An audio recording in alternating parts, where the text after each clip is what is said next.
तो पिछले एपिसोड में हमने देखा था कि यूयू जैसे ही टियानी जेड के अंदर अपनी पावर को ट्रांसफर करता है, उस जेड के अंदर से निकलकर एक स्मार्टफोन बाहर आता है जिसे देखते ही यूयू के होश उड़ जाते हैं। और अब वो मन ही मन सोचने लगता है, मैंने सुना था कि टियानी जेड के अंदर कभी कभी एम्परर्स लेगेसी पाई जाती है, तो कहीं मुझे भी यहाँ पर किसी एम्परर की लेगेसी तो नहीं मिली है।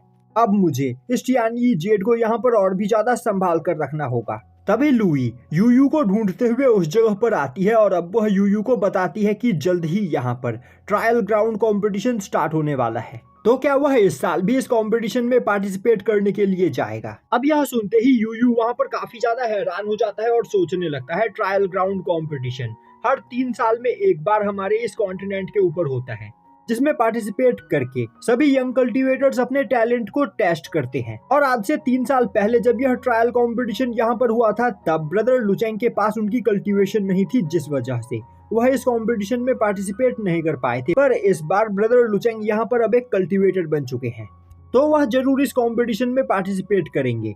और इस ट्रायल कंपटीशन से यहाँ पर साबित हो ही जाएगा कि आखिर हम दोनों में ज्यादा टैलेंटेड कौन है।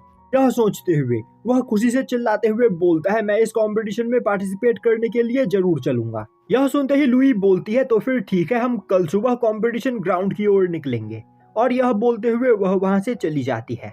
अब सीन शिफ्ट होता है और हमें दिखाया जाता है कि अगली सुबह मो सेक्ट में लुचेंग सोकर उठता है और अब वह अपने कमरे से बाहर निकलकर देखता है तो डोंगलिंग एक जगह पर सभी डिसाइपल्स को कल्टीवेशन करना सिखा रही होती है। और अब यह देखते ही वह सोचने लगता है, मेरे मो सेक्ट को यहाँ पर अब तक 3 डिसाइपल्स ज्वाइन कर चुके हैं और मुझे और डोंगली को मिलाकर मेरे सेक्ट में टोटल 5 मेंबर्स हो चुके हैं, तो बस मुझे यहाँ पर एक और मेंबर अपने सेक्ट में चाहिए, जिसके बाद मेरा मो सेक्ट भी यहाँ पर डीमन हंटिंग अलायंस को ज्वाइन कर सकता है। और मैं यहाँ पर यह सोच रहा हूँ कि आखिर अब तक मेरे मो सेक्ट को ज्वाइन करने के लिए यहाँ पर कोई क्यों नहीं आया। लुई ने अपने स्वॉर्ड सेक्ट में जाकर वहाँ के डिसाइपल्स को मेरे बारे में बताया होगा, जिसके बाद तो मुझे इस जगह पर फेमस हो जाना चाहिए था, पर अभी भी यहाँ पर मेरे सेक्ट को ज्वाइन करने के लिए कोई क्यों नहीं आ रहा है। तभी लुचेंग के पास उड़ते हुए एक फ्लाइंग डैगर आता है, जिसके ऊपर एक मैसेज लिखा होता है कि जल्द ही ट्रायल कंपटीशन ग्राउंड यहाँ पर ओपन होने वाला है, तो उनके कॉन्टिनेंट के सभी सेक्ट के यंगस्टर्स को इस कंपटीशन ग्राउंड में पार्टिसिपेट करने के लिए इनवाइट किया जाता है।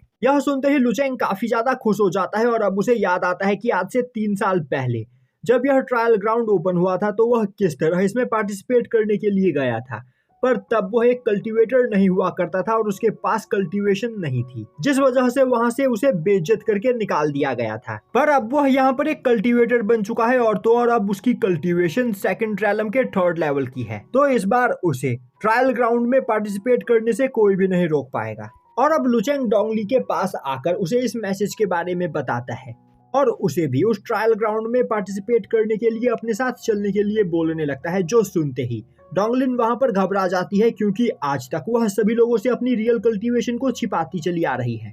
पर अगर वह इस ट्रायल ग्राउंड कंपटीशन में पार्टिसिपेट करती है तो उसकी रियल कल्टीवेशन के बारे में सभी लोगों को पता चल जाएगा। और अब डोंगलिन उस कंपटीशन में पार्टिसिपेट करने से वहां पर मना कर देती है, जो सुनते ही लुचेंग बोलता है, डोंगलिन आखिर तुम इतना अच्छा मौका अपने हाथों से कैसे गवा सकती हो। एक बार सोचो, उस ट्रायल ग्राउंड में पार्टिसिपेट करने के लिए कई सारे पावरफुल कल्टीवेटर्स वहां पर आएंगे और क्या पता हमारी अमेजिंग पावर को देखकर वो हमारे मो सेक्ट को ज्वाइन करने के लिए तैयार हो जाए, तो हमें यह मौका अपने हाथ से नहीं गंवाना चाहिए। और तो और मैं जानता हूँ कि तुम मुझसे अपनी कल्टीवेशन को छिपाने की कोशिश कर रही हो, पर एल्डर डोंगलिन मैं जानता हूँ कि या तो तुम 3rd रैलम के 9th लेवल पर हो या फिर 4th रैलम के 9th लेवल पर, तुम्हें मुझसे अपनी कल्टीवेशन को छिपाने की कोई जरूरत नहीं। तभी डोंगलिंग हिचकिचाते हुए बोलती है, ब्रदर आप मुझे यहाँ पर कुछ ज्यादा ही ओवर एस्टिमेट कर रहे हो, मेरी कल्टीवेशन अभी बस 3rd रैलम के 1st लेवल की है। पर लुचेंग को डोंगलिन की बात पर यकीन नहीं होता है, क्योंकि काफी यंग एज में ही डोंगलिन 3rd रैलम पर पहुंच गई थी और तभी से लेकर आज तक वह इस जगह पर अपनी कल्टीवेशन को छिपाने के लिए एक बहुत ही ज्यादा पावरफुल ट्रेजर का यूज कर रही है, जिस वजह से कोई भी उसकी रियल कल्टीवेशन को नहीं देख सकता है। और अगर इसी तरह डोंगलिन यहाँ पर अपनी कल्टीवेशन को छिपाती रही तो उनका मो सेक्ट कभी भी दुनिया की नजर में नहीं आ पाएगा और सभी लोग उनके मो सेक्ट को हमेशा कमजोर समझते रहेंगे। इसीलिए वह डोंगलिन की रियल कल्टीवेशन पूरी दुनिया को दिखाना चाहता है। और अब वह चिल्लाते हुए बोलता है, डोंगलिन यह मेरा ऑर्डर है, तुम मेरे साथ उस ट्रायल ग्राउंड में पार्टिसिपेट करने के लिए चल रही हो। अब यह सुनकर न चाहते हुए भी डोंगलिन को लुचेंग के साथ उस कंपटीशन ग्राउंड में पार्टिसिपेट करने के लिए जाना पड़ता है। अब लुचेंग डोंगलिन के साथ ट्रायल ग्राउंड में एंटर होता है। वहीं पर उस जगह को देखकर लुचेंग बहुत ही ज्यादा खुश होता है, पर तभी उस जगह पर खड़ा एक सोल्जर लुचेंग को देखकर उसे पहचान जाता है और अब वह उसके पास जाते हुए बोलता है, तुम तो वही हो ना जो आज से 3 साल पहले जबरदस्ती ट्रायल ग्राउंड के अंदर घुसने की कोशिश कर रहे थे और मैंने तुम्हें मारकर यहाँ से भगाया था। तभी लुचेंग बोलता है, तब मैं बहुत ही ज्यादा कमजोर था पर अब मैं एक पावरफुल कल्टीवेटर बन चुका हूँ। तो बच्चे अपनी जुबान संभाल कर रखो वरना तुम्हें पछताना पड़ सकता है। तभी वह सोल्जर बोलता है, मैं यहाँ पर तुमसे फाइट करना नहीं चाहता हूँ, वैसे भी इन 3 सालों में मैं यहाँ पर और भी ज्यादा पावरफुल बन गया हूँ, तो तुम जैसे कमजोर कल्टीवेटर से फाइट करने में मेरी ही यहाँ पर बेइज्जती होगी। यह बोलते हुए वह सोल्जर वहां से चला जाता है। वहीं पर लुचेंग को नीचा दिखाकर उस सोल्जर को काफी ज्यादा खुशी हो रही होती है, पर लुचेंग उसे इग्नोर करते हुए वहां से आगे बढ़ जाता है। दूसरी ओर डोंगलिन दबे पांव दूसरे रास्ते से वहां पर छिपने की कोशिश करने लगती है, क्योंकि लुचेंग एक बहुत ही ज्यादा हैंडसम पर्सन है और लुचेंग को देखते ही लड़कियां पागल हो जाती है और वह हमेशा डोंगलिन को ही घेर कर उन सभी को लुचेंग से इंट्रोड्यूस करवाने की रिक्वेस्ट करने लगती है। अब उस जगह पर लुचेंग को देखकर वहां पर खड़े सभी मेल डिसाइपल्स कल्टीवेटर्स आपस में बात करने लगते हैं, आखिर यह पर्सन कौन है। तभी दूसरा पर्सन बोलता है, मैंने सुना है कि यह मो सेक्ट का सेक्ट लीडर है। यह सुनते ही तीसरा पर्सन बोलता है, एक सेक्ट लीडर, इसकी कल्टीवेशन तो अभी बहुत ही ज्यादा कम है। अगर यह इतना कमजोर है तो आखिर इसका मो सेक्ट और कितना ज्यादा कमजोर होगा। यह बोलते हुए सभी लोग वहां पर लुचेंग का मजाक उड़ाने लगते हैं। दूसरी ओर सभी फीमेल कल्टीवेटर्स लुचेंग की खूबसूरती को देखकर वहां पर पागल हो चुकी होती है। दूसरी ओर डोंगलिन अपना चेहरा छिपाकर वहां से निकलने की कोशिश कर रही होती है, पर तभी एक लड़की उसे पकड़ लेती है और बोलती है, तुम भी मो सेक्ट की ही मेंबर हो ना, क्या तुम मुझे अपने सेक्ट मास्टर से इंट्रोड्यूस करवा सकती हो। और अब यह सुनते ही सभी लड़कियां वहां पर डोंगलिन को घेर कर उससे यही रिक्वेस्ट करने लगती है। दूसरी ओर लुचेंग सभी लोगों को इग्नोर करते हुए गार्डियन ट्री की ओर आगे बढ़ता है और अब वह देखता है कि गार्डियन ट्री के बगल में एक जाइंट रॉक रखा हुआ होता है, जिस रॉक के ऊपर इस ट्रायल कंपटीशन में पार्टिसिपेट करने वाले सभी कल्टीवेटर्स की रैंक लिखी हुई होती है और उन सभी कल्टीवेटर्स में नंबर 1 पर यूयू की पोजीशन होती है। यह देखते ही लुचेंग सोचने लगता है, तो क्या यूयू हमारे कॉन्टिनेंट का सबसे ज्यादा टैलेंटेड पर्सन है। तभी डोंगलिन उसके पास आते हुए उसे बताती है कि आज से 3 साल पहले यूयू ने इस ट्रायल में पार्टिसिपेट किया था और उसने पिछले सभी रिकॉर्ड्स को यहाँ पर डिस्ट्रॉय कर दिया था, जिस वजह से अब उसकी पोजीशन यहाँ पर नंबर 1 प्लेस पर है। यह सुनते ही लुचेंग बोलता है, मैं मानता हूँ कि यूयू एक टैलेंटेड पर्सन है, पर जल्द ही मैं उसके इस रिकॉर्ड को तोड़ने वाला हूँ। यह सुनते ही सभी लोग वहां पर गुस्से में चिल्लाते हुए बोलने लगते हैं, आखिर तुम खुद को समझते क्या हो, क्या तुम्हें पता भी है कि ब्रदर यूयू स्वॉर्ड सेक्ट के ट्रू डिसाइपल है और वह कितने ज्यादा पावरफुल है। तुम इस जन्म में तो क्या 7 जन्म में भी उनके रिकॉर्ड को नहीं तोड़ पाओगे। यह सुनते ही लुचेंग हंसते हुए उस पर्सन का वहां पर मजाक उड़ाने लगता है, जो देखकर उस पर्सन को और भी ज्यादा गुस्सा आता है और अब वह गुस्से में वहां पर लुचेंग को फाइट के लिए चैलेंज करता है। यह देखकर सभी लोग वहां पर एक्साइटेड हो जाते हैं। तभी गार्डियन ट्री अपनी पावर को उस जगह पर रिलीज करता है और अब गार्डियन ट्री की पावर प्रेशर को देखकर सभी लोग डर जाते हैं और अब लुचेंग सोचने लगता है, इस गार्डियन ट्री की कल्टीवेशन एक 5th रैलम मॉन्स्टर के बराबर है, तो मुझे यहाँ पर सावधान रहना चाहिए। तभी गार्डियन ट्री चिल्लाते हुए बोलता है, यह कोई फाइटिंग ग्राउंड नहीं है बल्कि एक ट्रायल ग्राउंड है, तो टाइम वेस्ट करना बंद करो और सभी लोग अपने ट्रायल को यहाँ पर स्टार्ट करो। यह बोलते हुए गार्डियन ट्री वहां पर सभी लोगों को एक एक टोकन देता है, जिसका यूज करते हुए वह सभी अपने ट्रायल को स्टार्ट कर सकते हैं। अब लुचेंग सबसे पहले ट्रायल ग्राउंड के अंदर एंटर होता है और अब लुचेंग के बाद बाकी सभी लोग भी ट्रायल ग्राउंड के अंदर जाने लगते हैं। दूसरी ओर डोंगलिन अभी भी वहां पर अपनी कल्टीवेशन को छिपाने की कोशिश कर रही होती है, इसीलिए वह ट्रायल ग्राउंड के अंदर नहीं जाना चाह रही होती है। पर तभी वह देखती है कि पिछली बार ट्रायल ग्राउंड में जिन कल्टीवेटर्स ने पार्टिसिपेट किया था वह कल्टीवेटर्स अभी भी उस जगह पर खड़े होते हैं और उन सभी की नजर डोंगलिन के ऊपर ही होती है, जो देखते ही न चाहते हुए भी डोंगलिन ट्रायल ग्राउंड में एंटर करती है। अब देखते ही देखते थोड़ी ही देर में आधे से ज्यादा कल्टीवेटर्स ट्रायल में फेल होकर ट्रायल ग्राउंड से बाहर आ जाते हैं। दूसरी ओर लुचेंग अपने पहले ट्रायल की ओर आगे बढ़ता है और अब वह अपने सामने एक वुडन पपेट को देखता है। तभी गार्डियन ट्री बोलता है, फर्स्ट ट्रायल में पास होने के लिए तुम्हें इस पपेट को यहाँ पर 30% डैमेज करना होगा और अगर तुम यह नहीं कर पाते हो तो तुम इसमें फेल हो जाओगे। दूसरी ओर बाहर खड़े सभी कल्टीवेटर्स आपस में बात कर रहे होते हैं। यह पपेट बहुत ही ज्यादा खतरनाक है क्योंकि यह एक हार्ड वुड से बना हुआ है और इसे डैमेज कर पाना बहुत ही ज्यादा मुश्किल है। तो लुचेंग फर्स्ट ट्रायल में ही यहाँ पर फेल हो जाएगा। दूसरी ओर लुचेंग चारों ओर घूम घूम कर उस पपेट को देख रहा होता है और अब वह अपने स्वॉर्ड को बाहर निकालते हुए एक ही अटैक में उस पूरे के पूरे पपेट को डिस्ट्रॉय कर देता है। यह देखते ही सभी लोगों के होश उड़ जाते हैं और अब वह आपस में बात करने लगते हैं, आखिर यह पर्सन कितना ज्यादा खतरनाक है। हमने जितना सोचा था यह पर्सन उससे कहीं ज्यादा पावरफुल निकला। तभी एक पर्सन बोलता है, इस पर्सन के बस अटैक्स ही यहाँ पर खतरनाक है, मेरे ख्याल से इस पर्सन का डिफेंस जरूर कमजोर होगा। यह पर्सन जरूर सेकंड ट्रायल में यहाँ पर फेल हो जाएगा। अब वहां पर लुचेंग का सेकंड ट्रायल स्टार्ट होता है जिसमें उसे एक ग्रेविटी ब्रिज को पार करके एक आइलैंड पर जाना होता है और 90% कल्टीवेटर्स इस टेस्ट को क्लियर नहीं कर पाते हैं क्योंकि इस ग्रेविटी ब्रिज के ऊपर उनके ऊपर काफी खतरनाक ग्रेविटेशनल फोर्स पड़ता है। पर लुचेंग बिना किसी प्रॉब्लम के दौड़ते हुए उस ब्रिज को पार करके आइलैंड पर पहुंच जाता है, जो देखकर बाहर खड़े सभी लोगों के होश उड़ जाते हैं। अब लुचेंग जैसे ही आइलैंड के ऊपर पहुंचता है लगातार चारों ओर से उसके ऊपर अटैक होने लगते हैं, जो देखते ही लुचेंग वहां पर नीचे गिरे हुए एक टहनी को उठाता है और अब वह उस टहनी का यूज करते हुए अपने स्वॉर्ड इंटेंट से अपनी ओर आ रहे सभी अटैक्स को डिस्ट्रॉय कर देता है। यह देखते ही सभी लोगों की हालत खराब हो जाती है और अब वह सभी आपस में बात करने लगते हैं। इस पर्सन के अटैक के साथ साथ इसका डिफेंस भी बहुत ही ज्यादा खतरनाक है, आखिर यह पर्सन इतना ज्यादा पावरफुल कैसे है। इस तरह तो यह जल्द ही ब्रदर यूयू के रिकॉर्ड को तोड़ देगा।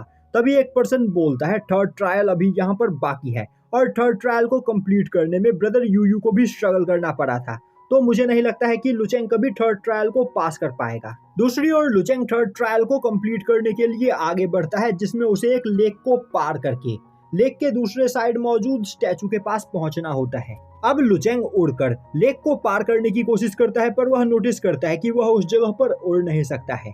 तभी लुचेंग पानी के ऊपर चलना स्टार्ट कर देता है, जो देखते ही बाहर खड़े सभी लोग आपस में बात करने लगते हैं। लुचेंग का एलिमिनेट होना अब इस जगह पर तय है क्योंकि उस लेक के अंदर मौजूद पानी बहुत ही ज्यादा खतरनाक है और उसके कांटेक्ट में आते ही लोगों को इल्यूजन दिखाई देने लगते हैं, जिस इल्यूजन से वह कभी भी बाहर नहीं निकल पाते हैं। पर लुचेंग बिना किसी प्रॉब्लम के लेक को पार किए ही चला जा रहा होता है।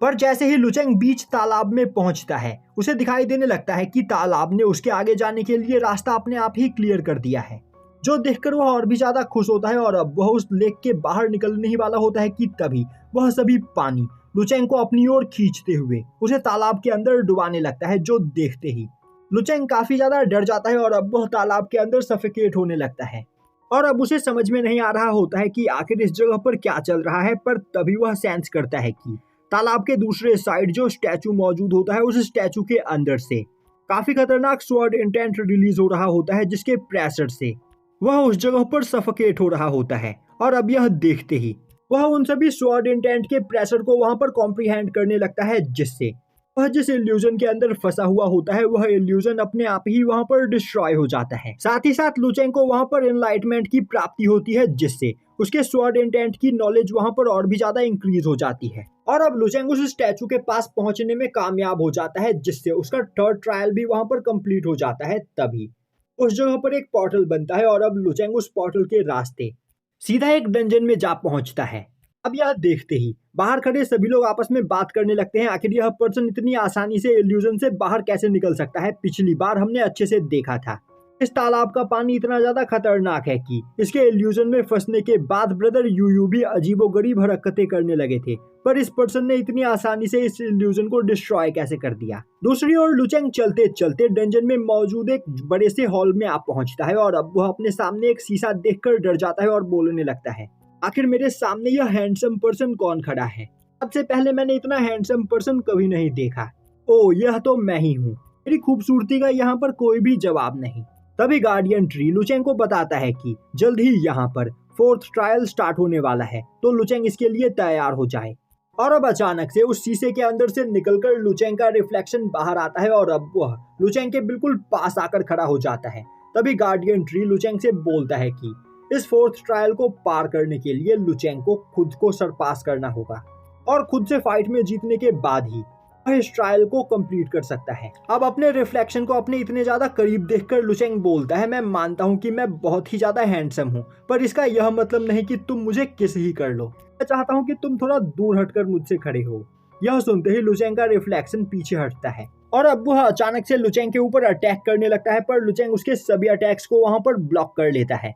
अब लुचेंग सोचने लगता है, मेरा यह रिफ्लेक्शन बिल्कुल मेरे जितना ही पावरफुल है, साथ ही साथ उसे उन सभी टेक्निक्स के बारे में भी पता है जो टेक्निक्स के बारे में मैं जानता हूँ। तो इसे हराने के लिए मुझे यहाँ पर बहुत ही ज्यादा मेहनत करनी होगी। और अब लुचेंग काफी देर तक अपने रिफ्लेक्शन से वहां पर फाइट करता है, पर इसका कोई भी परिणाम नहीं निकलता है।